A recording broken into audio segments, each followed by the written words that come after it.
Hello, કેમ છો? મારા બ્લોગમાં આપ સૌનું સ્વાગત છે. મેં એક ડ્રેસ કટિંગ કરી લીધું છે કુર્તી અને સરસ મજાનું શાક બનાવી આપણા ઘરે આવી ગયા હતા મહેમાન. તો ફટાફટથી ઠંડુ ઠંડુ બનાવી લીધું લીંબુ શરબત. અને લીંબુ શરબત પીવાની તો મજા આવી ગઈ. આવી ગરમીમાં ઠંડુ ઠંડુ પીવાની મજા જ આવી જાય છે ભાઈ. હાલો તમારે પણ પીવું હોય તો આવી જાઓ. અને ફટાફટથી પછી આપણે આપણું કામ પર જો મેં એક બ્લાઉઝ બનાવ્યું છે. સરસ મજાનું બ્લાઉઝ બનાવી દે ને પછી હું દાળનો વઘાર કરી કેમ કે આજે તો દાળ ભાત બનાવવાના છે ભાઈ, તુવેરની દાળ. બધું દાળનો વઘાર કરીને નાહી ધોઈને સાંજના આવી ગઈ છું. અને પછી જો મારો નિર્વાહ ઘોડિયા સાથે મોજ કરે છે અને પપ્પા એને ઊંઘાડે છે. પછી મેં આ સરસ મજાની કુર્તી બનાવીને તૈયાર કરી લીધી છે જોઈશું.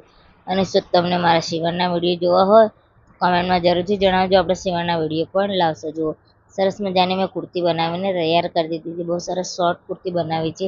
જો ઉનાળામાં પહેરી છે. Like share subscribe. Radhe Radhe.